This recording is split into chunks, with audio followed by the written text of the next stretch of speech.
Hi friends, வணக்கம். இந்த வீடியோவில் சாஃப்ட் ஃபில்டர் அப்படிங்கிற ஒரு காம்பனண்ட்டை பற்றி தான் நம்ம பார்க்க போகிறோம். இப்போ லாஸ்ட் வீடியோவில் டூப்ளெக்ஸரை பற்றி பார்த்துருந்தோம், அப்படி தானே?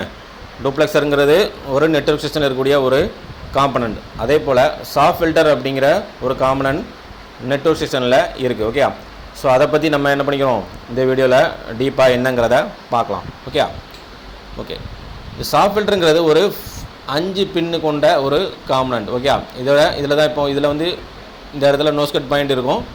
நோஸ்கட் பாயிண்ட்லேருந்து இது 1ஆம் நம்பர் பின்னு, இது 2, இது 3, இது 4, இது 5, மொத்தம் இதில் 5 பின் இருக்கும். இதில் 1ஆவது பின்னு வந்து என்னென்னா இன்புட் பின்னு, 1ஆவது பின்னு இன்புட்டு, 4ஆவது பின்னு வந்து அவுட்புட்டு. ஓகே, மற்ற 3 பின்னுமே வந்து என்னது, இது 3மே கிரவுண்டு. ஓகே, இதுதான் இதோட பின் டீட்டெயில். இப்போ அடுத்து இது என்ன காம்பனண்ட், என்ன பர்பஸுக்காக நம்மளுக்கு நெட்வொர்க் செக்ஷனில் இருக்குது, நெட்வொர்க் செக்ஷனில் ரிசீவிங் செக்ஷனில் இருக்குதா இல்லை டிரான்ஸ்மிட்டிங் செக்ஷனில் இருக்குதா அப்படிங்கிறத நம்ம இப்போது பார்ப்போம். ஓகே, இந்த சா மீன்ஸ் என்ன அப்படின்னா surface acoustic wave. Okay, surface acoustic wave அப்படிங்கிற என்னென்னா இது ஒரு டெக்னாலஜி தான். புரியுதா உங்களுக்கு? இது உள்ள ஒரு பர்டிகுலர் மெட்டீரியல் வச்சுருப்பாங்க, குவார்ட்ஸ் மெட்டீரியல் வச்சுருப்பாங்க. அந்த மெட்டீரியல் என்ன பண்ணும் அப்படின்னா, இது இந்த பேண்டை பர்டிகுலர் பேண்டை மட்டும் என்ன பண்ணும், பாஸ் பண்ணும். மற்ற பேண்டை பூராமே என்ன பண்ணோன்னா பிளாக் பண்ணிடும். இப்போ உதாரணத்துக்கு இப்போ இது வழியாக இப்போ இது வந்து ஒரு பேண்ட் 1 இருக்கக்கூடிய செக்ஷனில் இருக்கக்கூடிய ஒரு பேண்ட் பாஸ் ஃபில்டர் அப்படின்னா, இது 2100 மெகாஹெர்ட்ஸ்னு வச்சுக்குவோம். பேண்ட் 2100 மெகாஹெர்ட்ஸ் வந்து இன்புட் ஆகுது.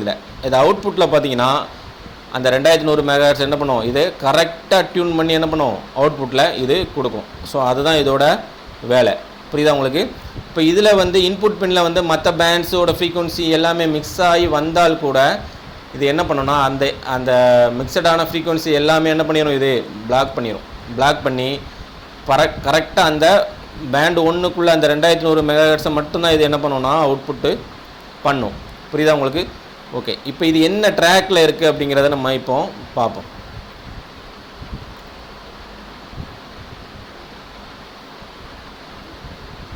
இப்போ இதில் நான் ட்ராயிங் வரைஞ்சிருக்கிறேன் பாருங்கள். இது வந்து என்னது, டிஆர்எக்ஸ் ஐசி, இது நம்ம ஆர்எஃப்ஐசி. புரியுதா உங்களுக்கு? ஸோ டிஆர்எக்ஸ் ஆண்டனா மூலமாக எல்லா பேண்டு வருது. வந்து இந்த டிஆர்எக்ஸ் என்ன பண்ணுது, டிஆர்எக்ஸ் சுவிட்ச் வந்து பேண்டை பூரா என்ன பண்ணுது, தனித்தனியாக செக்ரிகேட் பண்ணுது. இப்போ உதாரணத்துக்கு இது பேண்டு 1 2100 மெகாஹெர்ட்ஸு, அது இந்த லைனில் என்ன இருக்குது, ஒரு சாஃப்ட் ஃபில்டர் இருக்குது. அதே போல் பேண்டு 3 1800 மெகாஹெர்ட்ஸ், இதில் ஒரு சாஃப்ட் ஃபில்டர் கொடுத்துருக்காங்க, இதில் ஒரு சாஃப்ட் ஃபில்டர் கொடுத்துருக்காங்க, இதில் ஒரு சாஃப்ட் ஃபில்டர் கொடுத்துருக்காங்க. இது போய் இந்த பேண்ட்லாம் வந்து இது வழியாக வந்து இது வந்து செக்ரிகேட் பண்ணி ஆர்எஃப்ஐசி போய் ரீச் ஆகணும். அதுதான் வந்து என்னது, நம்ம ரிசீவிங்கிற செக்ஷனில் உள்ள ஒரு ப்ராசஸ். அதாவது எல்லா பேண்ட் வித்தும் ஆண்டனா வழியாக வரும், வந்து டிஆர்எக்ஸ் சுவிட்ச் மூலமாக எல்லாமே தனித்தனியாக பிரிஞ்சு ஆர்எஃப்ஐசி வந்து ரீச் ஆகிறதா ரிசீவிங் செக்ஷனில் உள்ள ஒரு விஷயம். புரியுதா உங்களுக்கு? இதே போல் டிஆர்எக்ஸ் செக்ஷனில் இருக்குது. ப்ரைமரி ஆண்டனாலே அதே போல் சேம் இதே விஷயம் தான் நடக்குது. எல்லா பேண்ட் வித்தும் மெயின் ஆண்டனா வழியாக வரும், வந்து 2GPAலேருந்து ஒன்றே ஆகும். 2GPA என்ன பண்ணும், தனித்தனியாக எல்லா பேண்ட் வித்தையும் பிரித்து அது ஆர்எஃப்ஐசி வந்து ரீச் ஆகும். புரியுதா உங்களுக்கு? ஸோ அப்போ இப்போ டிஆர்எக்ஸ் வழியாகவும் உங்களுக்கு போய் எங்கே போய் ஆர்எஃப்ஐசி ரீச் ஆகும், ப்ரைமரி ரிசீவிங் வழியாகவும் உங்களுக்கு போய் என்ன ஆகும், ஆர்எஃப்ஐசியை போய் ரீச் ஆகும். இதுதான் ரிசீவிங்கில் நடக்கக்கூடிய விஷயம்.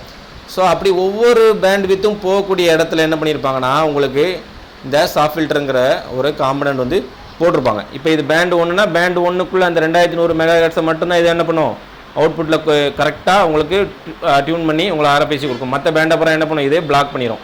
இப்போ இது பேண்ட் 3னா பேண்ட் 3 மட்டும்தான் இது பாஸ் பண்ணும், 1800 மெகாஹெர்ட்ஸை மட்டும்தான் இது பாஸ் பண்ணும்.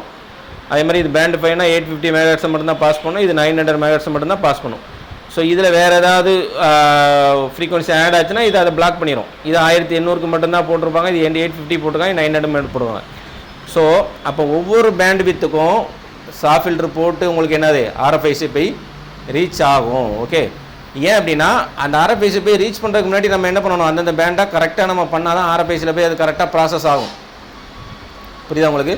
ஸோ ஆர்எஃப்ஐசியை ரீச் பண்ணுறதுக்கு முன்னாடி நம்மளுக்கு அந்தந்த பர்டிகுலர் பேண்டு கரெக்டாக போகுதாங்கிறத என்ஷூர் பண்ணிக்கணும். புரியுதா? ஸோ அப்போ ரிசீவிங் செக்ஷனில் தான் வந்து என்ன பண்ணுறாங்க, இந்த சாஃப்ட் ஃபில்டருங்கிற காம்பனண்ட் வந்து போட்டிருக்காங்க. டிரான்ஸ்மிட்டிங் செக்ஷனில் இந்த காம்பனண்ட் வரவே வராது. ஓகேயா? ஸோ இன்னொரு விஷயம் என்னென்னா, இந்த டிஆர்எக்ஸிங் அதாவது டைவர்சிட்டி பாத்தில் தான் அதிகமாக நீங்கள் வந்து சாஃப்ட் ஃபில்டர் பார்க்க முடியும்.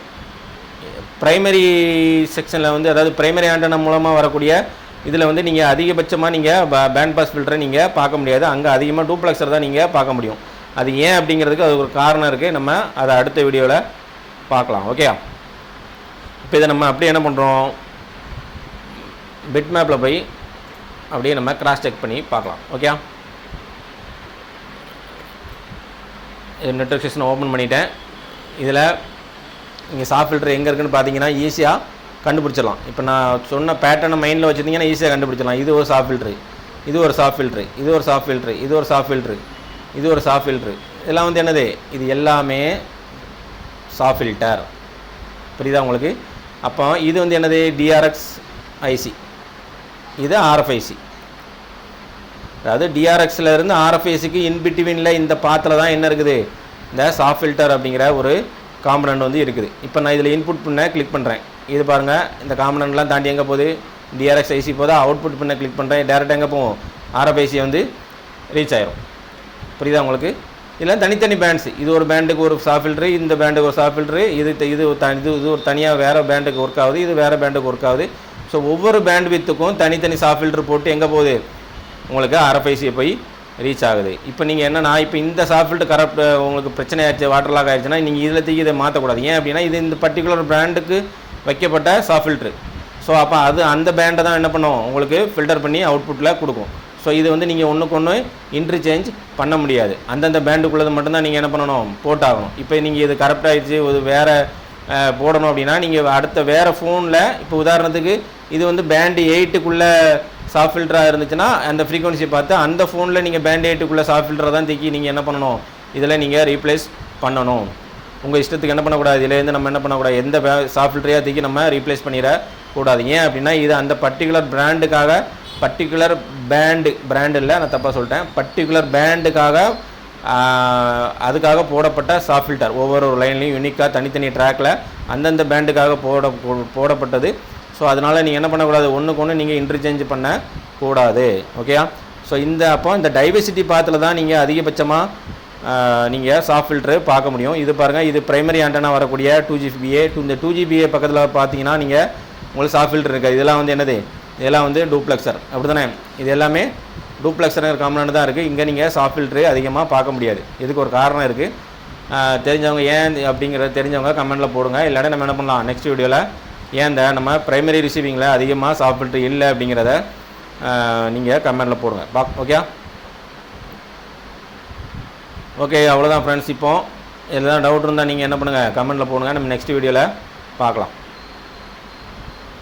இந்த வீடியோ இத்துடன் நிறைவு பெற்றது.